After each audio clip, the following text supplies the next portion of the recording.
ఈరోజు ఈ కార్యక్రమానికి విచ్చేసిన తెలుగుదేశం పార్టీ, జనసేన, అలాగే బీజేపీ కుటుంబ సభ్యులందరికీ, ముఖ్యంగా కార్యకర్తలకు పాదాభివందనాలు. అలాగే వేదిక పైన అత్యున్నత మహారాజులందరికీ నా నమస్సుమార్జలు తెలియజేసుకుంటూ ఈ కార్యక్రమాన్ని ప్రారంభిస్తున్నా. చాలా సంతోషంగా ఉంది. గౌరవ ముఖ్యమంత్రి నారా చంద్రబాబు నాయుడు గారి నాయకత్వంలో 2 సంవత్సరాలు పూర్తి చేసుకున్నాం. ఈ 2 సంవత్సరాల విజయోత్సవాన్ని రాష్ట్ర వ్యాప్తంగా గ్రామాల్లో నుంచి పట్టణాల వరకు ఎంతో సంతోషంగా జరుపుకుంటున్నాం. ఈరోజు ఈ అవకాశం కల్పించిన రాష్ట్ర ప్రజలందరూ ఈరోజు మన మీద ఎంతో ఆశలు పెట్టుకొని మనం ముందుకెళ్తున్నాం. ముఖ్యంగా సోదరులారా, ముఖ్యంగా చంద్రబాబు నాయుడు గారు అంటే ఒక విజనరీ లీడర్. చంద్రబాబు నాయుడు గారు ముఖ్యమంత్రి అయిన తర్వాత ఎన్నో సంక్షేమ అభివృద్ధి కార్యక్రమాలు ఈ రాష్ట్రంలో ప్రవేశపెట్టడం జరిగింది.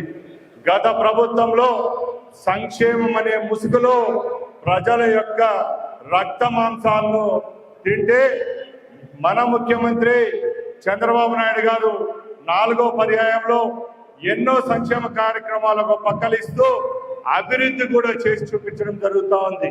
దానిలో భాగంగానే ఈరోజు భారతదేశం వైపు కాదు, ప్రపంచ వైపు ఆంధ్ర రాష్ట్రంపై చూస్తూ ఉంది.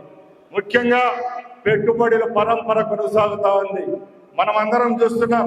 గతంలో జగన్మోహన్ రెడ్డి లాంటి ముఖ్యమంత్రి ఉంటే ఎన్నో పెట్టుబడి పెట్టే కంపెనీలన్నీ ఇక్కడి నుంచి ఎంఓయూలు కూడా రద్దు చేసుకుని పక్కన రాష్ట్రాలైన కర్ణాటక, తమిళనాడు రాష్ట్రాలకు పోయే పరిస్థితి చూసాం.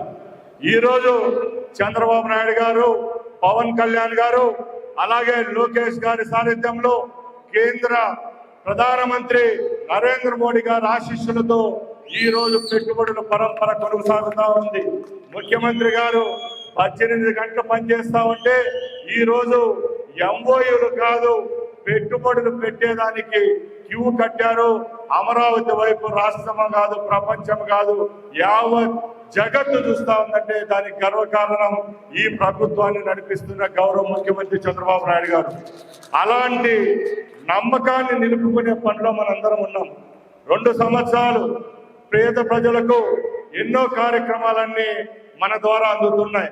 ముఖ్యంగా ఈరోజు ఇక్కడ ఇది ప్రైవేట్ కార్యక్రమం కావచ్చు, ఈ కార్యక్రమాన్ని ఏర్పాటు చేసింది గవర్నమెంట్ కాబట్టి ఇక్కడ చాలా మంది అధికారులు ఉన్నారు.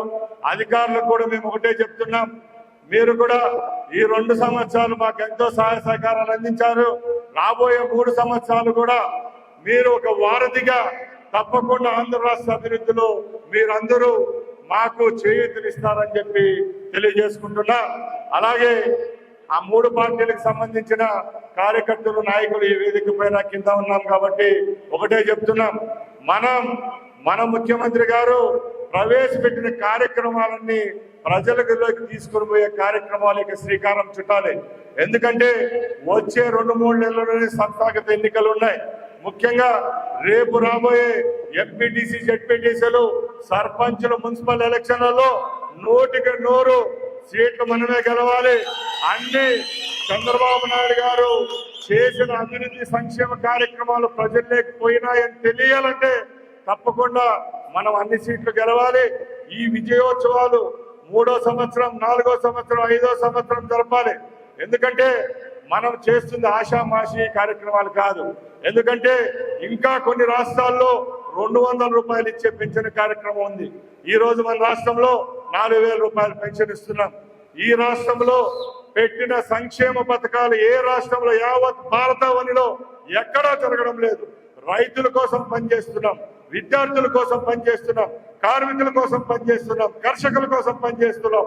అలాంటప్పుడు ముందరకు పెట్టి ప్రజల్లోకి పోయే ధైర్యం కేవలం కూటమి ప్రభుత్వానికి ఉందని సభాముఖంగా తెలియజేసుకుంటున్నా. అలాగే నేను ఈ స్టేజ్ పై నుంచి వైసీపీ నాయకులు, అధినాయకత్వానికి ఒకటే అడుగుతున్నా, మీరు 2 సంవత్సరాలు ఇంట్లో నిద్రపోయే ఈ రోజు డిఎస్సి మీద మాట్లాడుతున్నారు. మేము చెప్తున్నాం, డిఎస్సి మీద మాట్లాడే హక్కు మీకు లేదు. ఎందుకంటే 16,500 కుటుంబాలకు అవమానించినట్టు మీరు తప్పుగా మాట్లాడితే. ఎందుకంటే చంద్రబాబు నాయుడు గారు మెగా డిఎస్సి ఏర్పాటు చేసి ఒకే రోజు ఒకే స్టేజ్ పై నుంచి 16,500 మందికి ఉద్యోగ అవకాశాలు కల్పిస్తే 6 నెలల జీతం తీసుకున్న తర్వాత ఈ రోజు మీరు డిఎస్సి గురించి మాట్లాడటం ఎంత విడ్డూరంగా ఉందని తెలియజేసుకుంటున్నా. ఎక్కడన్నా చిత్తశుద్ధిగా ప్రతిపక్ష పాత్ర ఎక్కడన్నా మీరు వహించారని మేము అడుగుతున్నాం. మన పక్కనే ఉంది ఇదే ప్రాంతంలో 7 లక్షల టన్నుల మామిడి పంట పోయిన సంవత్సరం చేతికంది వ్యాపారం లేక రైతులు బాధపడతా ఉంటే ప్రపంచంలో ఈ భారతదేశంలో ఏ రాష్ట్రంలో లేని విధంగా గౌరవ ముఖ్యమంత్రి చంద్రబాబు నాయుడు గారు 5 రూపాయలు రైతుకిచ్చి నేనున్నానని చెప్పిన ముఖ్యమంత్రి కేవలం చంద్రబాబు నాయుడు గారు అని తెలియజేసుకుంటున్నా.